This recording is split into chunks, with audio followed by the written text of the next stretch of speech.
جسمه مقدس مطهر منور في البيت والحرم شمس الضحى بدر الدجى نور الهدى كيف الورى مصباح الظلم جميل الشيم وجود والكرم والله واسمه وجبريل خادمه والمعراج سفره إلى سدرة المنتهى مطلوبه والمطلوب مقصوده والمقصود موجوده خاتم النبيين سيد المرسلين أنيس الغربين رحمة للعالمين راحة العاشقين محب الفقراء والغرباء والمساكين نبی الحرمین امام القبلتین وسیلتنا فی الدارین جد الحسن والحسین بالقاسم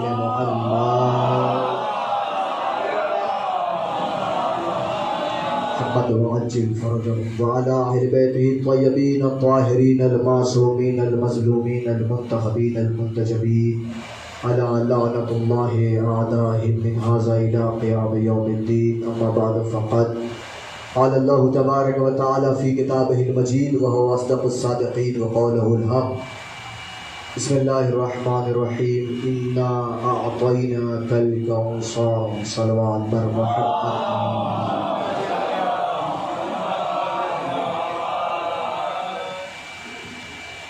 محترم و معظم لائق ستائش شامعین نظام علماء کرام، یہ میری دورہ امتیازی رہی ہے کہ میں جب بھی اپنا بیان شروع کرتا ہوں تو اس سے پہلے بزرگان سے اجازت چاہتا ہوں۔ علماء بھی بیٹھے ہوئے ہیں، اگر اجازت ہو تو مل جل کر بر محمد وآل محمد سلام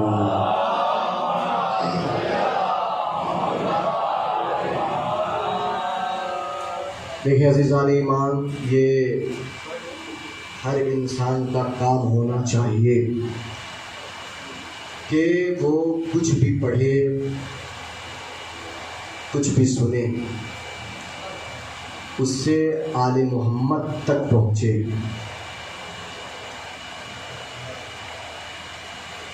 اور یاد رکھیے گا یہ کام ہمارے علماء بخوبی کر رہے ہیں۔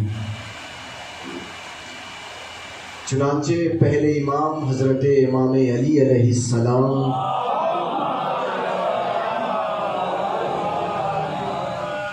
سوال کیا گیا، مولا یہ بتائیے کہ آپ کے بعد کائنات میں سب سے زیادہ لائق عزت کون ہے؟ امام نے فرمایا عالم۔ کہ مولا یہ بتائیے آپ کے دشمنوں کے بعد سب سے زیادہ کائنات میں لائق نفرت کون ہے؟ امام نے پھر فرمایا عالم۔ سوال کرنے والے نے سوال کیا، مولا آپ کے بعد سب سے زیادہ لائق عزت بھی عالم ہے، آپ کے دشمنوں کے بعد سب سے زیادہ لائق نفرت بھی عالم ہے، وہ کیسے؟ امام کا جملہ ہے، امام کا جملہ۔ امام فرماتے ہیں سنو، وہ عالم جو ہمارے حق کو لوگوں تک پہنچائے وہ ہمارے بعد سب سے زیادہ لائق عزت ہے، اور وہ عالم جو ہمارے حق کو چھپائے وہ ہمارے دشمنوں کے بعد سب سے زیادہ لائق نفرت ہے۔ صلوات پڑھے بر محمد وآل محمد۔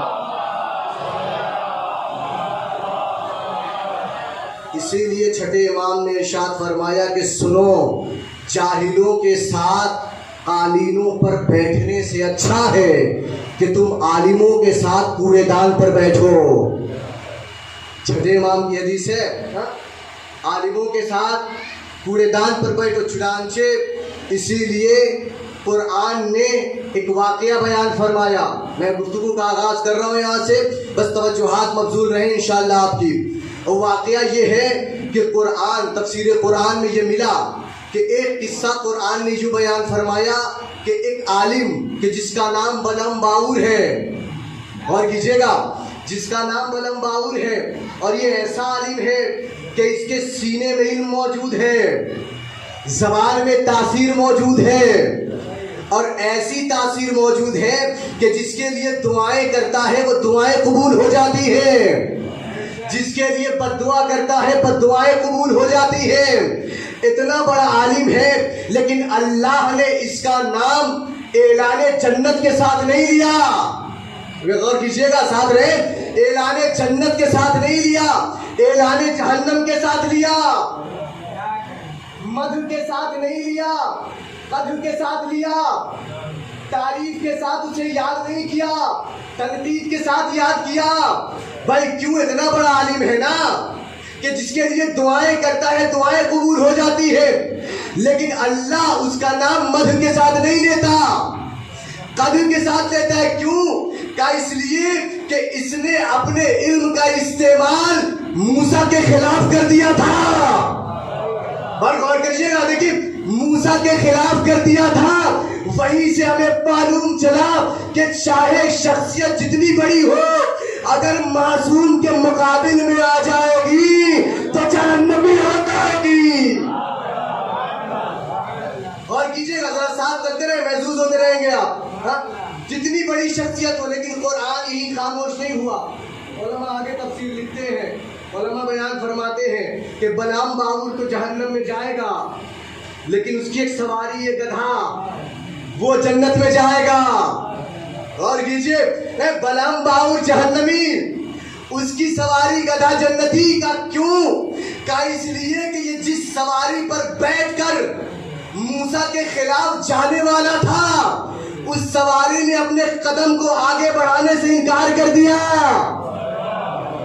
اور کیجئے، اس نے اپنے قدم کو آگے بڑھانے سے انکار کر دیا۔ وہ اترا، سواری کو مارتا رہا، اس نے اپنے قدم کو آگے نہیں بڑھایا، مر گیا، لیکن معصوم کے مقابلے میں نہیں آیا، معصوم کے مقابلے میں نہیں آیا۔ وہیں سے ہمیں معلوم ہوا کہ اگر بڑی سے بڑی چیز بھی معصوم کے مقابل میں آ جائے تو جہنمی ہوتی ہے، چھوٹی سے چھوٹی چیز بھی معصوم کے مقابلے سے ہٹ جائے جنتی ہوتی ہے۔ صلوات پر محمد۔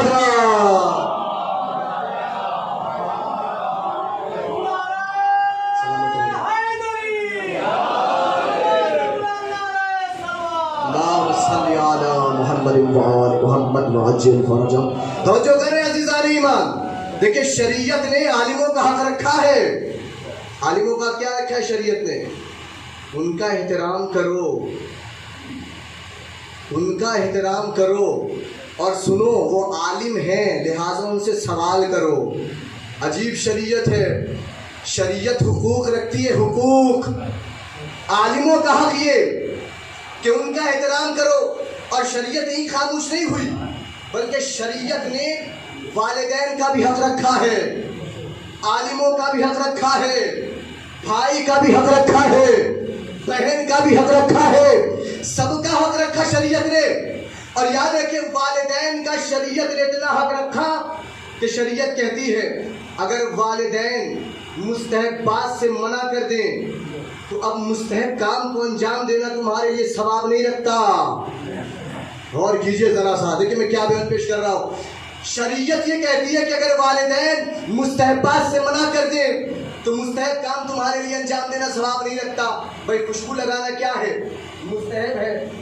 عمرے پر جانا کیا ہے؟ مستحب ہے۔ اگر والدین منع کر دیں کہ عمرے پر نہ جاؤ تو اب عمرے پر جانا ثواب نہیں رکھتا، عمرے پر نہ جانا ثواب رکھتا ہے۔ والدین منع کر دیں کہ خوشبو نہ لگاؤ تو اب خوشبو لگانا ثواب نہیں رکھتا، خوشبو نہ لگانا ثواب رکھتا ہے۔ یعنی اللہ نے والدین کے لیے مستحبات کو پیچھے رکھا۔ غور کیجئے گا، اللہ نے شخصیت والدین کو اوپر رکھا، مستحبات کو نیچے رکھا، اور کہا والدین منع کر دے مستحب کام سے تو انجام نہ دینا۔ اللہ نے مستحب کام کو نیچے رکھا، والدین کو اوپر رکھا۔ کیوں؟ تاکہ اس کے ذریعے بھی تمہارے محمد تک پہنچو، اس کے ذریعے بھی تمہارے محمد تک پہنچو۔ بھائی اللہ نے مستحبات کو نیچے رکھا، والدین کو اوپر رکھا. اب آئیے وہ نماز کہ جس نماز میں حسین رسول کی پشت پر آ گئے تھے، وہ فرادہ نماز نہیں تھی، جماعت کی نماز تھی، مستحب نماز نہیں تھی، واجب نماز تھی، مغربین کی نماز نہیں تھی، ظہرین کی نماز تھی. رسول واجب کام انجام دے رہے ہیں، واجب، اور واجب فعل میں واجب رکن انجام دے رہے ہیں، سجدہ کر رہے ہیں، سجدہ. مولا حسین آ کے رسول کی پشت پر بیٹھ گئے. اللہ نے کہا میرے حبیب جب تک حسین رسول تمہاری پشت سے نیچے نہ اتر جائے اپنے سر کو سجدے سے نہ اٹھائیے گا، اپنے سر کو سجدے سے نہ اٹھائیے گا. بھائی واجب فعل انجام دے رہے ہیں نا، تو اب جملہ نظر کروں. بھائی والدین وہ ہے کہ جن کے لیے اللہ نے مستحبات کو نیچے رکھا، والدین کو اوپر رکھا. تو جملہ سنبھالیے، والدین وہ کہ جو مستحبات کے اوپر ہو، ائمہ حسین وہ کہ جو واجبات کے اوپر ہو. صلوات پر محمد وآل محمد.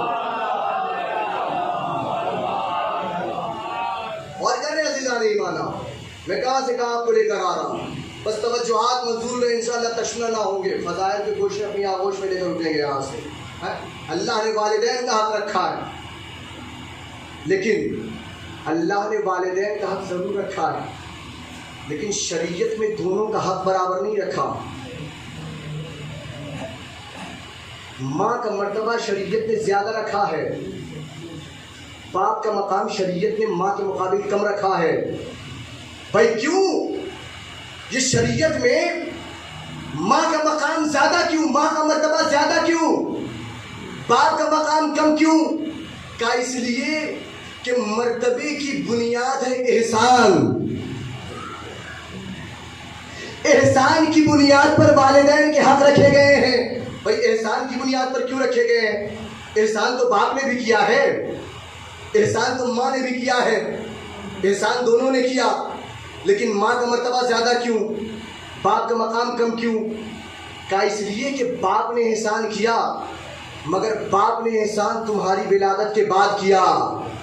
غور کیجئے، دیکھیں میں کیا کہہ رہا ہوں. باپ نے احسان تمہاری ولادت کے بعد کیا. بھائی باپ نے ولادت کے بعد رزق دے کر احسان کیا، باپ نے ولادت کے بعد تعلیم دے کر احسان کیا، باپ کی ولادت کے بعد باپ کا آغوش ملا، لیکن تمہیں ماں کے شکم کا گہوارہ ولادت سے پہلے ملا.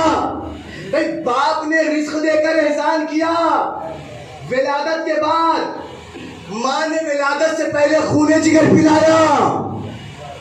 احسان کی بنیاد پر حق رکھے کہ ماں نے ولادت سے پہلے بھی احسان کیا، ماں نے ولادت کے بعد بھی احسان کیا، اس لیے ماں کا مقام، ماں کا مرتبہ زیادہ رکھا. یہ کیوں مرتبے زیادہ رکھیں، یہ کیوں حقوق زیادہ رکھیں؟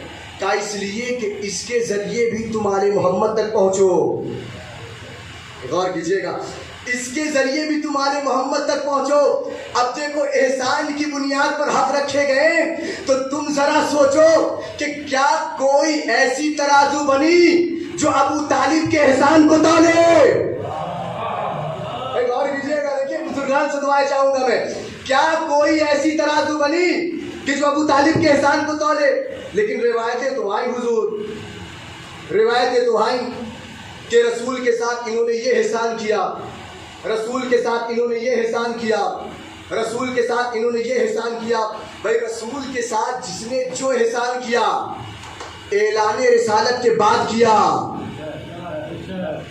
اعلان رسالت کے بعد کیا، لیکن تنہا ترین ابو طالب وہ ذات ہے، تنہا ترین وہ محسن رسالت ہے کہ جنہوں نے اعلان رسالت سے پہلے بھی احسان کیا، اعلان رسالت کے بعد بھی احسان کیا.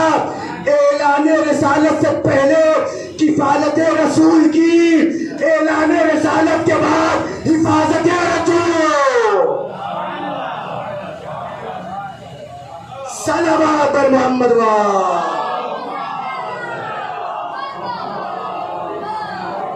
کہہ رہے ہیں آپ سے چاہوں گا، بزرگان ہیں آپ کے سامنے خطاب کر رہا ہوں میں، لیکن اس کے باوجود اعلان کفر ہو رہا ہے، قرآن نام لے کر اعلان کر رہا ہے آذر کا، اور کافر ہونے کا اعلان کر رہا ہے۔ آئیے جناب ابراہیم سے چلتے ہیں محمد مصطفیٰ تک، خلیل سے لے کر حبیب تک۔ ادھر ابراہیم کے چچا ہے آذر، قرآن نے نام بھی لیا، ان کے کفر کا اعلان بھی کیا۔ ادھر آخری نبی کا چچا کافر، قرآن نے نام بھی لیا۔ ابو طالب کے کفر کا اعلان کیا ہو، ابو طالب کے کفر کا اعلان کیا ہو، کوئی نہیں ملتی آیت تو قرآن میں جناب ابو طالب کے کفر کا اعلان نہ ہونا اس بات کی دلیل ہے کہ ابو طالب کافر نہیں تھے، مومن تھے۔ صلوات پر محمد صلی علی محمد وآل محمد۔ عجیب ہے تفسیر قرآن۔ حق ابو طالب یہ ہے کہ ابو طالب کو مومن مانا جائے، حق ابو طالب یہ وہ بیان ہوئے نا، حق ابو طالب یہ کہ ابو طالب کو مومن مانا جائے۔ اور ایسے حقوق بیان ہوئے عزیزان ایمان، اور کیجیے گا ایسے حقوق بیان ہوئے کہ ہمارے مال میں اللہ نے اس کا بھی حق رکھا ہے کہ جن سے ہمارا کوئی رشتہ نہیں، جن سے ہمارا کوئی رشتہ نہیں، اس کا بھی حق ہمارے مال میں رکھا گیا ہے۔ بھائی جو فقیر آتے ہیں قتل العام کرتے ہیں، ان سے ہمارا کیا رشتہ؟ اللہ بھی نہ کرے کہ کوئی رشتہ ہو، کیا رشتہ ان سے؟ لیکن قرآن کیا کہہ رہا ہے؟ فَأَمَّا السَّائِلَ فَلَا تَنْهَرْ، انہیں چھڑکنا نہیں، عطا کرنا، عطا کرنا۔ مولا کائنات نے ارشاد فرمایا کہ تمہارا مال تمہارا ہے، لیکن صرف تمہارا نہیں ہے، اس میں مسکینوں کا بھی حق ہے، اس میں غریبوں کا بھی حق ہے، اس میں فقیروں کا بھی حق ہے۔ تو بھائی ہمارے مال سے وہ بھی محروم نہیں رہتا۔ جملہ سنبھالیے، بزرگان کی نظر یہ جملہ کر رہا ہوں، ہمارے مال میں وہ بھی محروم نہیں رہتا کہ جن سے ہمارا کوئی رشتہ نہیں، ہمارے مال میں وہ بھی محروم نہیں رہتا جن سے ہمارا کوئی رشتہ نہیں، تو جن سے رسول کا ایسا رشتہ کہ ام فاطمہ وابوہا وبالہا وبنوہا۔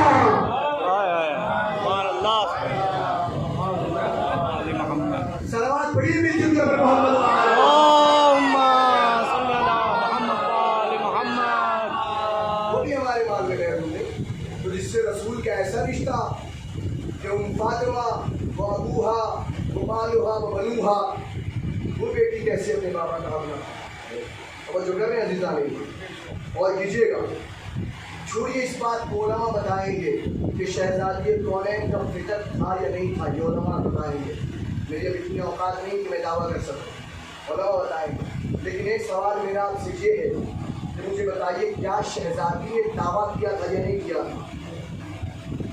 کیا تھا نا دعویٰ؟ شہزادی نے دعویٰ کیا تھا، تو شہزادی کا دعویٰ تھا کتنا سچا؟ کتنا سچا تھا شہزادی کا دعویٰ؟ ہمیں یہ پتہ کرنا ہے، ہمیں دعویٰ شہزادی کا کتنا سچا تھا یہ پتہ کرنے کے لیے شہزادی کا وعدہ دیکھنا ہوگا، شہزادی کا وعدہ دیکھنا ہوگا کہ شہزادی کا وعدہ کیا بھول گئے وہ واقعہ میں عید کی رات کیا ہوا تھا؟ اور عید کی رات کیا ہوا تھا؟ حسنین نے لباس کی خواہش کی تھی نا، شہزادی نے کیا کہا تھا؟ عید کی صبح آنے دو، لباس درزی لے کر آ جائے گا۔ آپ مجھے بتائیے کیا شہزادی نے ملبوس کیے تھے سلنے کے لیے؟ کپڑے دیے تھے سلنے کے لیے؟ نہیں دیے تھے نا، صرف وعدہ کیا تھا، صرف وعدہ کیا تھا، صرف وعدہ کیا تھا۔ عید کی صبح ہوئی، رضوان جنت درزی بنا، دہلیز فاطمہ پر لباس لے کر آ گیا، صرف وعدہ کیا تھا۔ تو ذرا سوچے نا، جس بی بی کا وعدہ اتنا سچا، اس کا دعویٰ کتنا سچا ہوگا۔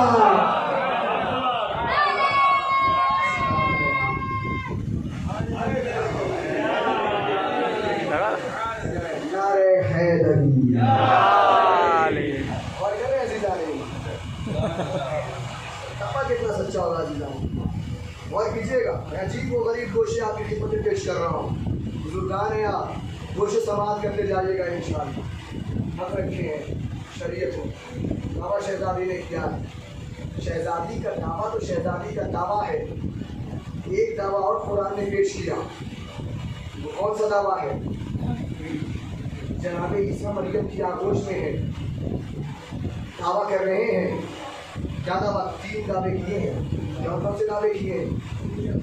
انی عبداللہ, میں اللہ کا بندہ. وجعلنی نبیّا, اللہ نے مجھے نبی بنا کر بھیجا.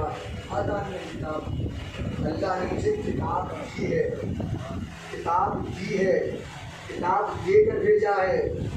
کتاب دے کر بھیجا ہے. بھائی تاریخ میں ہم نے یہ تو پڑھا کہ جناب عیسیٰ علیہ السلام اپنی ماں کی آغوش میں آئے, لیکن ہم نے تاریخ میں یہ نہیں دیکھا کہ جب جناب عیسیٰ علیہ السلام آغوش مادر میں آئے تھے تو جناب عیسیٰ علیہ السلام کے ہاتھ میں کوئی کتاب تھی.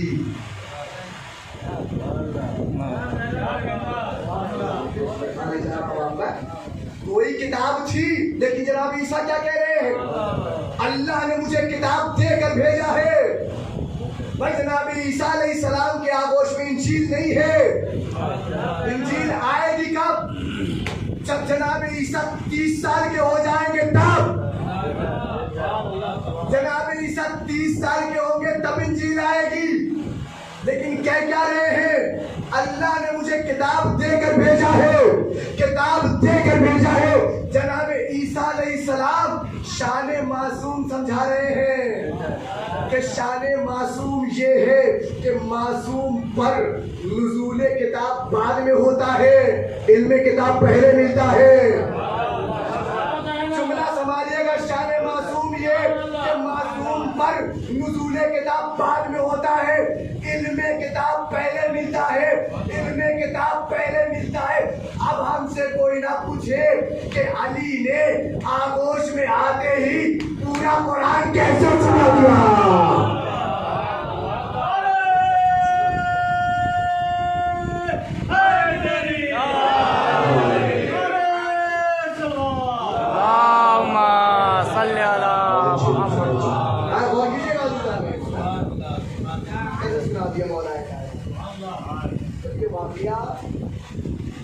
آخری نبی نے اپنی قوم سے بتایا نا, تو آخری نبی کی امت نے کہا یا نبی اللہ آپ تو آخری نبی ہیں,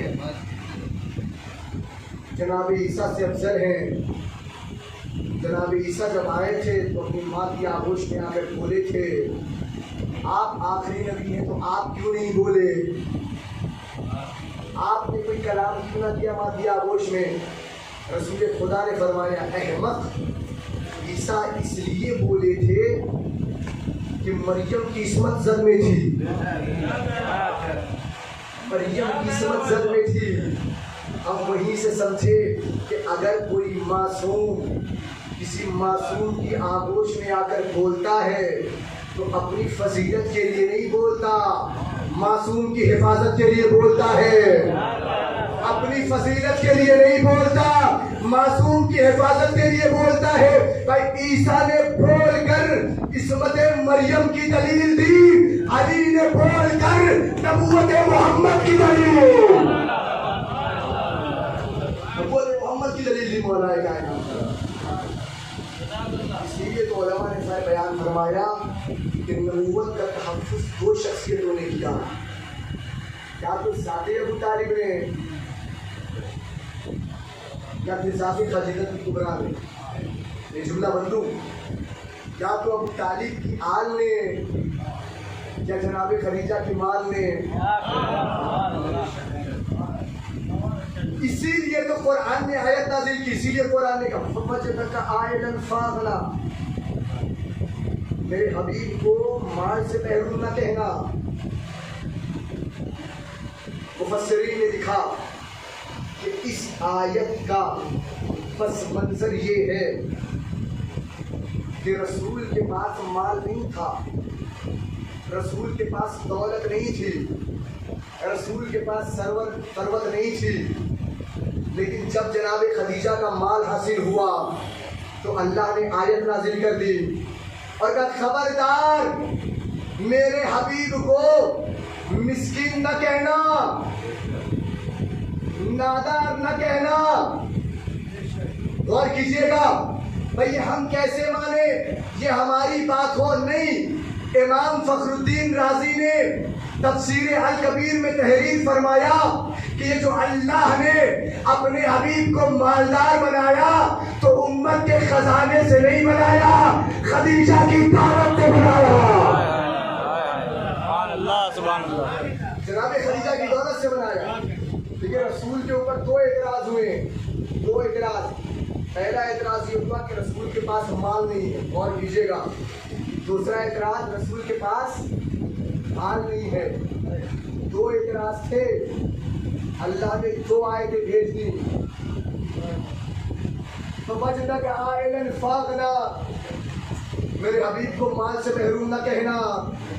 اِنَّا أَعْطَيْنَاكَ الْكَوْثَرَ، میرے حبیب کو آل سے محروم نہ کہنا۔ اللہ نے اپنے حبیب کو مال بھی دیا، اپنے حبیب کو آل بھی دی۔ اب اس کا کیا کیجئے گا؟ مال کا ذریعہ بھی خدیجہ بنی، آل کا ذریعہ بھی خدیجہ بنی۔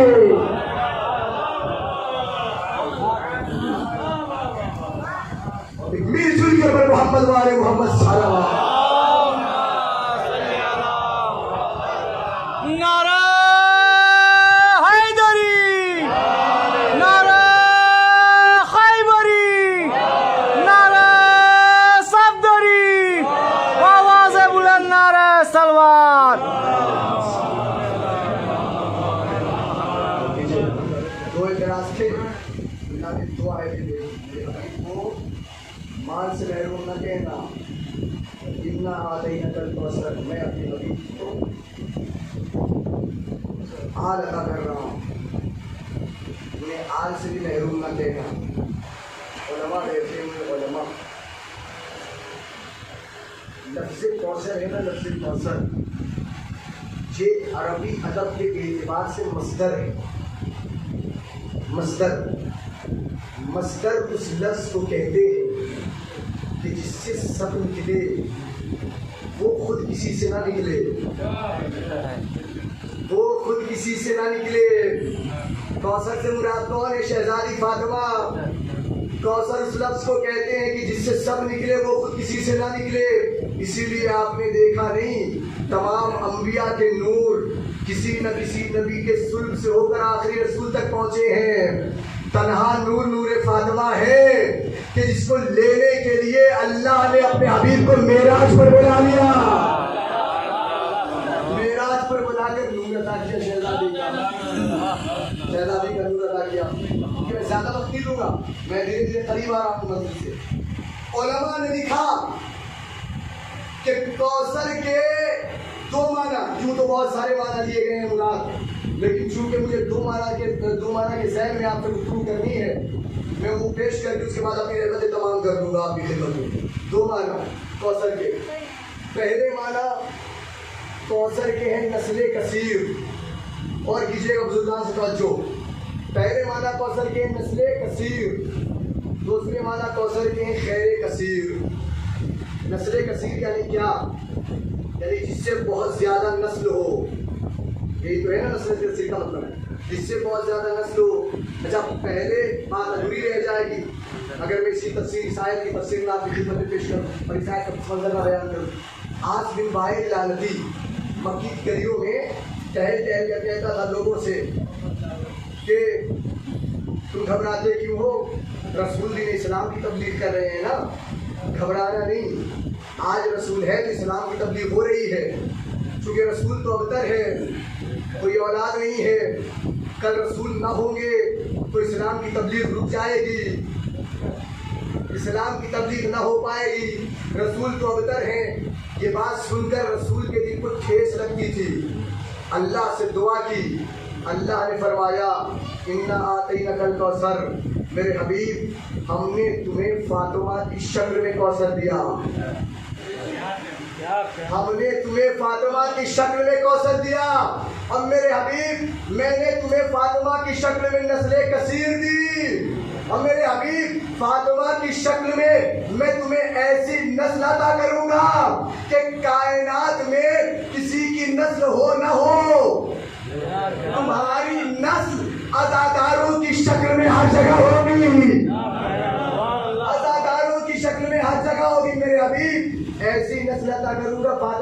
شکل میں کہ فاطمہ کے ایک بیٹے کو قائم بنا دوں گا اور اس قائم کی حکومت کو قیامت سے ملا دوں گا. قائم کی حکومت کو قیامت سے ملا دوں گا. پہلے معنی کیا تھے کوثر کے؟ نسل کثیر، اس سے بہت زیادہ نسل. اب دوسرے معنی خیر کثیر. خیر کثیر یعنی کیا؟ یعنی جس سے خیر ہی خیر نکلا ہو، جس سے خیر ہی خیر نکلا ہو. خیر کس سے نکلا ہے؟ خیر نکلا ہے کوثر سے. خیر کا مصدر کوثر ہے.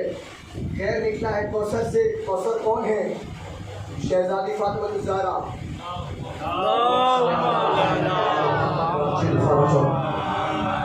خیر نکلا ہے کوثر سے. کوثر ہے شہزادی فاطمہ الزہرا. اب یہ خیر کیا ہے ہمیں کون بتائے گا؟ قرآن ارشاد ہو رہا ہے وَرِزْقُ رَبِّكَ خَيْرٌ وَأَبْقَىٰ. تمہارے رب کا رزق خیر ہے. رزق کیا ہے؟ خیر. خیر نکلا ہے کوثر سے. کوثر کون ہے؟ شہزادی فاطمہ. اب یہ رزق کیا ہے؟ چاہو حشم رزق ہے، عزت رزق ہے، سلطنت رزق ہے، بادشاہیت رزق ہے، پانی رزق ہے، کھانا رزق ہے، روٹیاں رزق ہے. یہ ساری چیزیں رزق. رزق نکلا ہے خیر سے. خیر نکلا کوثر سے. کوثر ہے فاطمہ الزہرا. یعنی اب کسی کو چاہو حشم چاہیے آئے دہلیز فاطمہ پر. روٹیاں چاہیے آئے دہلیز فاطمہ پر. عزت چاہیے آئے دہلیز فاطمہ پر. بادشاہیت چاہیے آئے دہلیز فاطمہ پر. کھانا چاہیے آئے دہلیز فاطمہ پر. روٹیاں چاہیے آئے دہلیز فاطمہ پر. اسی لیے آپ نے دیکھا نہیں آسمان کے فرشتے روٹیاں لینے رسول کے در پہ نہ گئے، بطول کے در پہ آئے. رسول کے در پہ نہ آئے، روٹیاں لے. یہ روٹیاں جو ہے نا، روٹیاں بس آخری دو باتیں میں دماغ کر رہا ہوں. یہ روٹیاں جو ہے نا، وہ روٹیاں یہ ہماری ذاتی لینگویج ہے، رسم زبان. روٹیاں اللہ نے ان میں اتنے ایسے لوگ ہیں جنہیں اللہ نے توفیق دی ہوگی اور وہ زیارت پر بھی گئے ہوں گے. جو لوگ نہیں گئے ہیں اللہ سے دعا ہے کہ اللہ انہیں مقامات مقدسات کی زیارت نصیب فرمائے. جو لوگ زیارت پر گئے ہیں نا، جب وہ زیارت سے واپس آئیں آپ ان سے کہیے کہ زیارت پر تو گئے تھے، وہاں سے لے کر کے آئے ہیں. وہ کہیں گے کہ تبرک لے کر آئے ہیں. آپ کے لیے تبرک لے کر آئے ہیں، تبرک ہمیں بھی دیجیے. اب جو ہم نے تبرک لینے کے لیے اپنے ہاتھ کو بڑھایا، انہوں نے اپنا ہاتھ جھولی میں ڈالا اور تبرک نکالا، میری ہتھیلی پہ رکھا تو ہم نے دیکھا 2 روٹیاں ہیں. اور دیجیے گا 2 روٹیاں ہیں. ہم وہیں سے سمجھے کہ رزق الہی جب تک در آل محمد سے دور ہوتا ہے، چاول ہوتا ہے، بوٹیاں ہوتی ہیں، روٹیاں ہوتی ہیں، لیکن جیسے ہی در آل محمد سے منسوب ہو گیا تبرک بن گیا. تبرک بن گیا. اس کا مطلب یہ ہے کہ آسمان کے فرشتے دہلیز فاطمہ پر روٹیاں لینے نہیں آئے، تبرک بن گیا.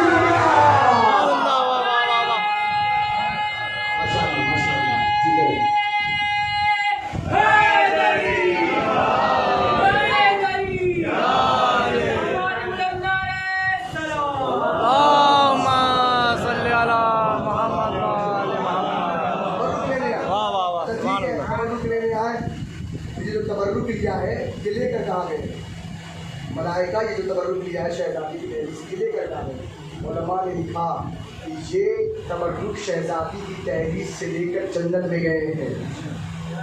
جنت میں گئے ہیں. جنت میں گئے ہیں. جنت کے آپ نے بہت سارے تعارف سنے ہوں گے. جنت اس جگہ کو کہتے ہیں جہاں سلسبیل ہو. جنت اس جگہ کو کہتے ہیں جہاں عدن ہو. جنت اس جگہ کو کہتے ہیں جہاں حوریں ہوں، جنت اس جگہ کو کہتے ہیں جہاں غلمان ہو۔ آج جنت کا ایک تعارف میں بھی سناتا ہوں، جنت اس جگہ کو کہتے ہیں کہ جہاں فاطمہ کا تبرک ہو۔ جنت اس جگہ کو کہتے ہیں جہاں فاطمہ کا تبرک ہو۔ اب سمجھ میں آیا ہم عطا خانوں کو جنت کیوں کہتے ہیں، امام بارگاہ کو جنت کیوں کہتے ہیں؟ وہاں بھی فاطمہ کا تبرک، یہاں بھی فاطمہ کا تبرک۔ صلوات پر محمد صلی اللہ محمد وآل محمد۔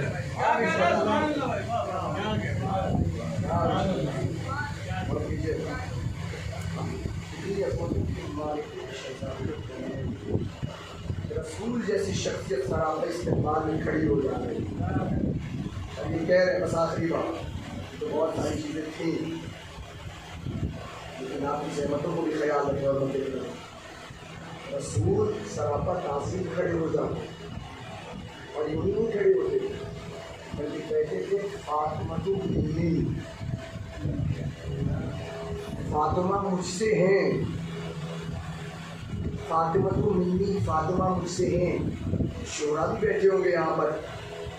اردو ادب میں دو لفظ ہیں، دو لفظ، ایک لفظ ہے لفظ کے اور ایک لفظ ہے لفظ سے۔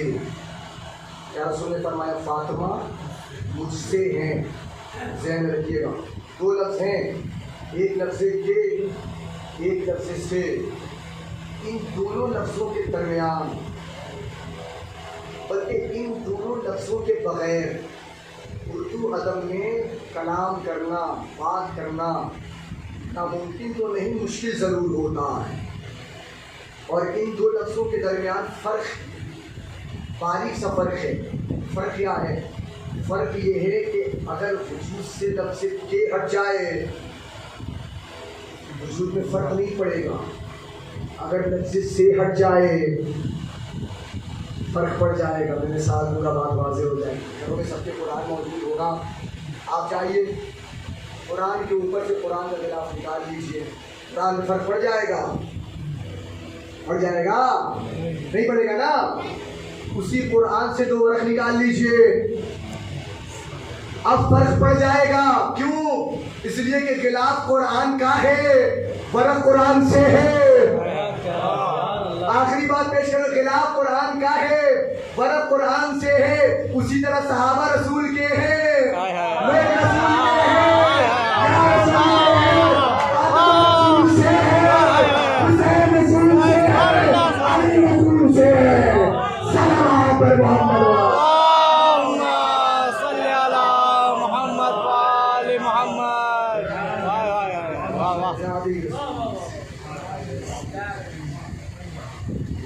تو شہزادی کا لقب ہے فضائل، فضیلتوں کی ماں،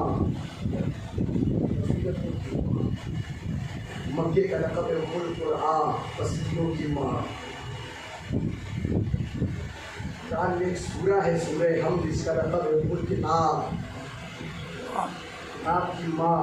کیا مطلب؟ یعنی اگر بستیوں میں شہر مکہ نہ ہوتا، کائنات میں کوئی بستی نہ ہوتی، اگر قرآن میں سورہ حمد نہ ہوتی، پھر کوئی سورہ نہ ہوتا، اگر شہزادی نہ ہوتی تو کسی کے دامن میں فضائل نہ ہوتے۔ یہ جو علماء، زمرہ، خطبہ، مرثیہ خان، شاعر اپنے سر پر عزت کا تاج سجائے کرتے ہیں، سب شہزادی کا کرم ہے، سب انہیں کی دی اتنی عظمتوں کی مانی۔ میں بات کہا کرتا ہوں کہ شہزادی کے فضائل کی کمی نہیں، جتنے زیادہ شہزادی کے فضائل ہیں اس سے کہیں زیادہ بیوی کے مسائل بھی، مسائل بھی بیوی ایسے کیسے مسائل چھوڑے گئے بابی اعظم مادر حسین وفات سے پہلے چلتا ہوا دروازہ گرا دیا ہے نا، محسن کو بدلے میں شہید کر دیا گیا، شہزادی کی شہادت کے بعد ان کے لال کو پس گردن ذبح کر دیا گیا کربلا میں۔ میں روایتیں پیش کروں گا آپ کے ساتھ، صرف مولا حسین کی شہادت تک مسائل نہیں رکے بلکہ شہادت کے بعد بھی مسائل ہوئے. دیکھا ہے کوئی 4 سال کی بچی اور اسے تماچے لگائے جائے. نہیں جانتی تھی بی بی سکینہ یتیم کسے کہتے ہیں. یہ تو شام غریبہ پتہ چلا نا جب شمر کا بھرپور تماچا پڑتا تھا. ایک مرتبہ مختل کا رخ کر کے کہتی تھی اب بابا جان اب سمجھ میں آ گیا یتیمی کسے کہتے ہیں. شمر تماچے لگا رہا ہے. اللہ اللہ مصیبت ہے معافی رضا مصیبت ہے آنے نبی کے اوپر. سنیں گے میں 2 روایت آپ کے سامنے پیش کروں گا. پہلی روایت یہ کہ جناب ام لیلہ نے جناب زینب سے آ کر کہا شہزادی سکینہ نہیں ملتی. نہ جانے سکینہ کہاں کھو گئی. شہزادی زینب نے کبھی سکینہ کو اس گوشے تلاش کیا کبھی اس گوشے تلاش کیا. ڈھونڈ رہی ہے سکینہ کو. ڈھونڈتے ڈھونڈتے شہزادی مقتل میں اتر گئی.